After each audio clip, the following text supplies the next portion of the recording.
Hello and welcome. If I get into another video, today's video, I will do a showcase of a champion that I recently have pulled. It's a void champion from the Ogren tribe, and now I have a dupe of this champion, Diamant Coppercoin. It's basically supposed to be the guy who makes copper coin, you know. What's good about this guy? Well, I pulled two of this guy recently, one on Mercy Void and the other one was after Mercy, which is... And I think between them, I managed to pull one different epic. What are the odds? They could have been two Marichkas, you know, they could have been two Tauruses. But no, the game was like, no, screw you, Yasser. We're gonna give you Diamant Coppercoin. Why? Dude, I would rather have an epic. Oh my god, not this shit. Dude, what? Oh my god. We managed to pull a Ward's legendary one. So what does Diamant Coppercoin do? Well, he has a all speed aura, all battles speed aura, which is good. His A3, place intercept stack on the target ally, 3, okay? Then increase resistance, then strengthen. Then you move to A2, attack all enemies, increase the duration of an ally buff by 1 turn. So he buff extend, then fill the turn meter by 20%. You think of it this way, he's gonna put all these debuffs, and then he's gonna extend them, and then his A1 attack all enemies, heals all allies by 5% of this champion's max HP, heals them by an additional 2% of this champion's max HP for each buff on this champion. So this champion is gonna have lots of buffs by default because of his passive. So his passive is technically about flipping those debuffs that you get from faction, you know, like how faction bosses switch your buffs into debuffs. So what this guy does, he has a 50% chance to convert a debuff into a buff before it places on an ally. There is no cooldown. He does not need to take a turn to do that. Real quick guys, get yourself a free legendary Narma by clicking the link in my description. You will also get 3 amazing epics, Anax, Uugo, and Mausoleum Mage. All you need to do is, number 1, log out of Play and Play on your PC and uninstall it. Number 2, click the link in the description and register with a brand new email. Number 3, launch raid and complete the tutorial. Number 4, go to your inbox and claim the champion.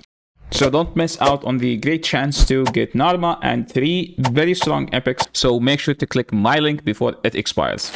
Works with the following. So decrease attack will be increase attack, decrease defense will be increase defense, decrease speed, increase speed, decrease crit rate, increase crit rate, decrease crit damage, increase crit damage. Now sadly, there is no switching heal deduction and block debuffs. That's what Amius switch, but this guy does not switch them. And you can see that there is only 320 people who made reviews, and the reviews are abysmal. And I actually don't claim those people, but is he a garbage champion? No, he's actually, if you guys know Uella, the fusion, he is better than Uella.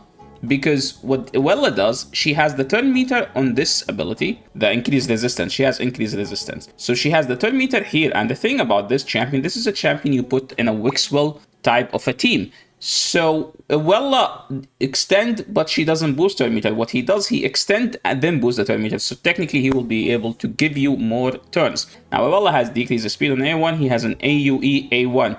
What does that do for him? Well, technically that makes one of the builds better for him. Coppercoin, you can see that I still have the second one. I haven't bolted it for one simple reason, which is I pulled them, both of them recently. So how did I build both? Now, if you know the Titus teams, you would expect to, for every Titus team, Titus Wix will come, you need to have around 500 resistance, so your buffs do not get stolen. But the thing about it, it's difficult to build the champions for speed, resistance, accuracy, and damage. So here you go for another path, which is increase resistance path, where like you just build them for 320 resistance, and then you have a increased resistance on everyone, which will make your resistance 500. And this is what Diamant does with his A2, A3. He's gonna put increased resistance on everyone, and then he's gonna keep extending it. Now, the build I built him because I want this ability to keep resetting. I want to use, because if you know how his kit work, you use your A3 and then you never use it again. You just spam A2. That's how Titus teams work, right? So there are 2 different type of builds. Number 1 is that you go reflex, merciless, no relentless, okay? Don't build him in relentless. No relentless, please. When you take extra turns because of relentless, you will run out of buffs, and that will ruin the comp. So the best build you could do on him is reflex and 4 pieces of merciless, slower than Wixwell, faster than Titus. So I have him at 290 speed, technically 380 resistance, which is enough with the increased resistance for all Hydra difficulties. But also, sometimes I use another build which I found stronger on him, which is 4 pieces of Cursed set and 4 pieces of Merciless. Now, I know that Reflex Merciless will make you extend more, but if usually in a Titus comp, you either run 3 buff extendeds or 2 buff extendeds and decrease cooldown. So technically, you wouldn't need the extra decreased cooldown from Reflex if you have a decreased cooldown champion. Also, if you have 3, they will do enough without the Reflex Merciless. But the Reflex Merciless, of course, will do better. Like, all of his good abilities that he will be using throughout the fight are AUEs, because he's all AUEs, you use Curse set, so you have chances into landing Hex, the Hex debuff, if you don't use a Hexed champion on the Titus team. Now, Titus teams are a bit limited with options. Now, I know some people use Mad Hatter because he brings the Hex, but because I have Toshiro, I have to use Mad Hatter with Toshiro because Toshiro can do way more damage. Now, that's as far as the build and as far as the gear. Now, as far as Relic, I put this Relic on him because I just want him to take less damage so the shield will never wear off, where it receives 1% less damage for each turn of cooldown. And remember, because he does boost turn meter, because he heals as well, you could also give him a journal. It's actually one of the best on him. You could also go with this one, the Gilded, because it just give him more defense, right? Those 3 are the only 3 I could think of right now. If you're struggling with resistance, you can just give him a resistance one. Now, as far as the Awakening, I don't know why I have Lightning Cage. Lightning Cage, you use it on Arena, but I would actually just go with Cruelty. It's up to me. Now, because he has AUEs, Brimstone wouldn't be ideal, because with Brimstone, when you land it, when you have AUE abilities, it will land on the Provoke head, and if the Provoke head is provoked, it would not trigger Polymorph. So I think that Cruelty is the best on him. I don't know why I have Lightning Cage. Maybe I try to use him in Arena for some reason, which I can't tell. Now, whether you are using him or you are using Uella, you don't need accuracy. I think with Uella, you do need some sort of accuracy. So how would you build him? Well, technically, because he heals, you can go for like the healing masteries. And because he has buffs, you can go for this one. But the thing is, with the Titus team, the buffs will never expire. So this is not going to do anything for you. But I do like Lord of Steel because it gives me extra bonuses stat.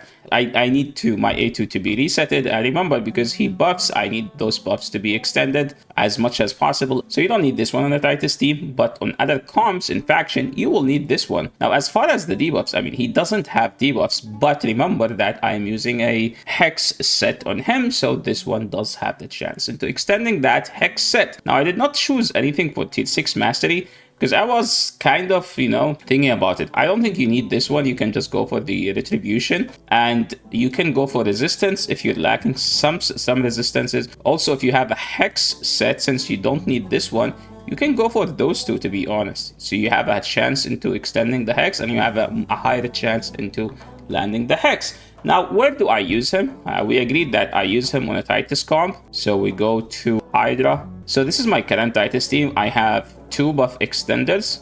I have a Veil champion. I have an increase speed, decrease speed champion. And I have a decrease cooldown type of a champion. This champion can be Donnie. This champion can be Emek.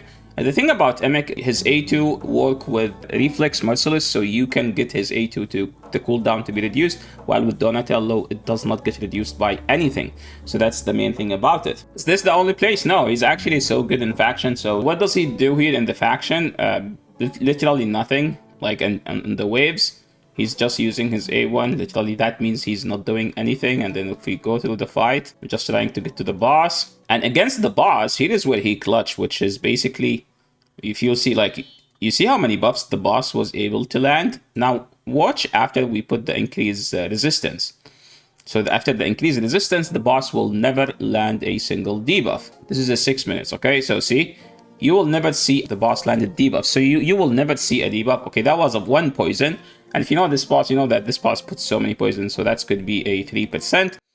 Now, that's pretty much like his best use, faction, and Wixwell comps, because he buff extend, he increase resistance, and he booster meter, and he heal in case someone's shield wore off. So that's about everything you need to know about this champion, and you can see that he healed for 400, 500,000. Stock healed more. Why did stock heal more? Because stock has continuous heal buff. That's literally the main reason. So yeah, that's all you need to know about Coppercoin. Thanks so much for watching, and I will catch you on the next video. And before you head out, don't forget to like the video if you like the content. Subscribe to the channel if you haven't, and I will catch you on the next video. Peace.